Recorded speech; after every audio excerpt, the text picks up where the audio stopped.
Assalamualaikum anak-anak. Kaifa halukum? Waalaikumsalam, alhamdulillah bihairin.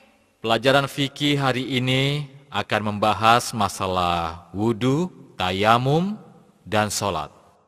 Kalian siap? Insyaallah. Anak-anak, wudu merupakan syarat syahnya sholat.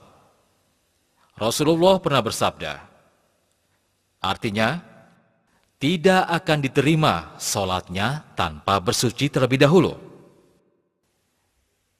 Nah, sekarang siapa di antara kalian yang sudah bisa berwudu? Ayo, tunjukkan. Saya, Ustaz. Saya Pak Ustadz. Saya juga Ustadz. Alhamdulillah, saya sudah bisa berwudu. Ya, baiklah. Ustadz percaya, tapi kita tetap harus mempelajari supaya wudu kita sempurna. Karena kalau wudu kita tidak sempurna, sholat kita pun tidak akan sah. Pak Ustadz, saya mau tanya, apa ada wudu yang tidak sempurna? Bisa saja wudu tidak sempurna. Bahkan hal ini seringkali terjadi, tapi tidak disadari. Karena itu kita harus mengetahui bagaimana wudu yang benar. Apa saja yang membatalkan wudu. Dengan demikian, kita akan tahu apakah wudu kita benar atau salah. Nah, sekarang kalian perhatikan baik-baik. Inilah cara wudu yang benar. Sebagaimana yang diriwayatkan oleh Imam Bukhari. Tolong anak-anak, perhatikan baik-baik. Mula-mula membaca bismillah. Kemudian mencuci kedua telapak tangan masing-masing 3 kali.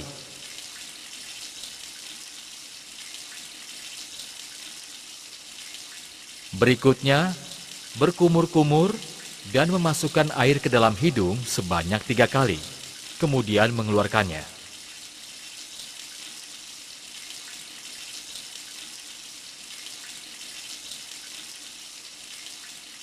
Setelah itu mencuci wajah sebanyak 3 kali.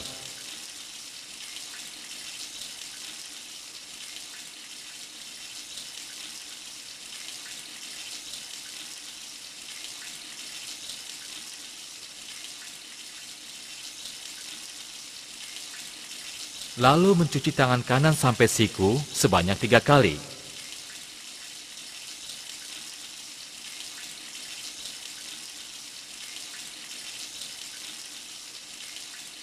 Kemudian tangan kiri sampai siku sebanyak 3 kali, saling bergantian. Seterusnya mengusap kepala dan mengusap telinga sebanyak 1 kali.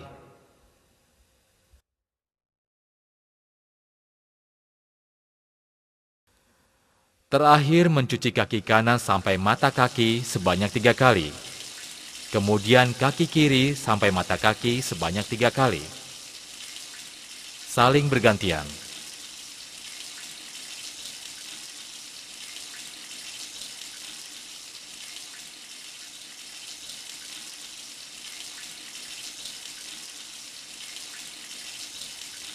Selesai berwudu, disunahkan membaca doa Asyhadu an la ilaha illallah wahdahu la syarika lah wa asyhadu anna Muhammadan abduhu wa rasuluh. Allahumma ij'alni minat tawwabina waj'alni minal mutatahhirin. Nah, apakah kalian semua sudah paham apa yang tadi Ustadz ajarkan? Oh ya Pak Ustadz, bagaimana kalau kita membasuh kaki dulu baru membasuh tangan? Ya, pertanyaan bagus. Hampir saja Ustadz lupa menjelaskannya, bahwa wudu harus dilakukan berurutan. Mula-mula membaca bismillah, kemudian mencuci kedua telapak tangan masing-masing 3 kali.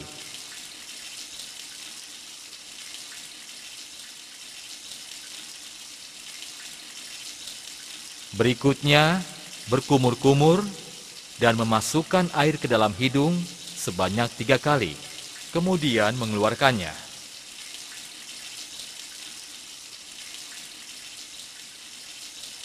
Setelah itu, mencuci wajah sebanyak 3 kali.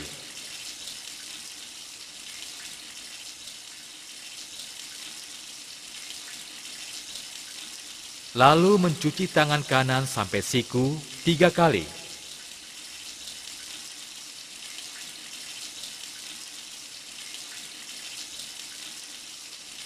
Kemudian tangan kiri sampai siku 3 kali.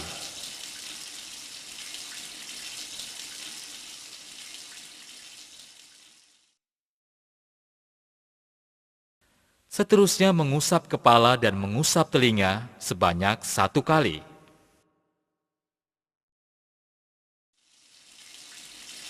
Terakhir mencuci kaki kanan sampai mata kaki 3 kali.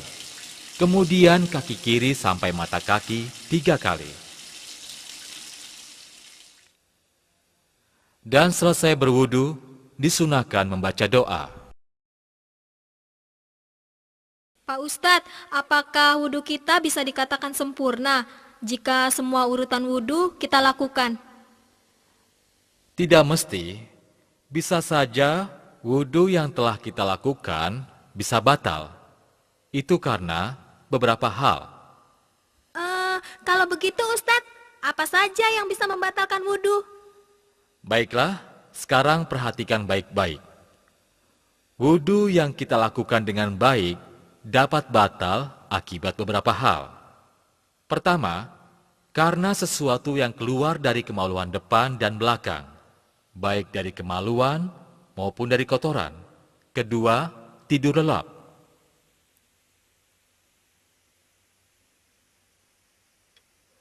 Ketiga, hilang akal atau gila. Keempat, memegang kemaluan tanpa penghalang disertai syahwat. Dan kelima, makan daging unta. Saya harap kalian semua dapat memahaminya dengan baik. Tapi Ustadz, bagaimana kalau tidak ada air? Ya, pertanyaan bagus. Jika tidak ada air, maka kita bisa tayamum dengan debu. Sebagaimana firman Allah. A'udzu billahi minasyaitonir rajim.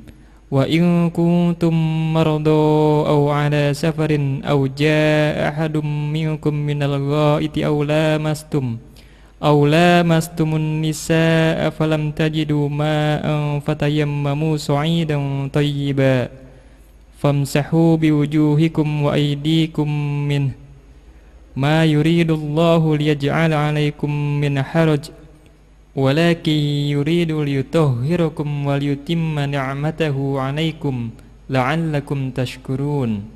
Al-Maidah ayat 6. Sesuai dengan ayat ini, maka kita bisa melakukan tayamum dengan cara menempelkan kedua telapak tangan ke tanah atau permukaan bumi yang berdebu, lalu meniupnya, kemudian mengusap muka dan kedua telapak tangan.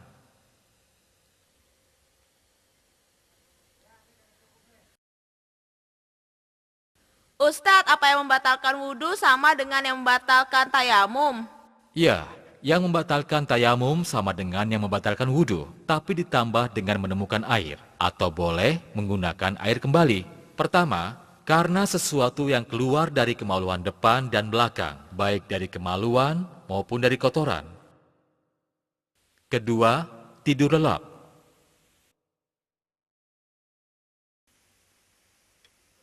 Ketiga, hilang akal atau gila. Keempat, memegang kemaluan tanpa penghalang disertai syahwat. Dan kelima, makan daging unta. Ditambah dengan menemukan air. Alhamdulillah, kita telah menyelesaikan pelajaran wudhu dan tayamum. Semoga kalian dapat memahami dan mengamalkan dengan baik, sehingga menjadi anak yang soleh. Insya Allah.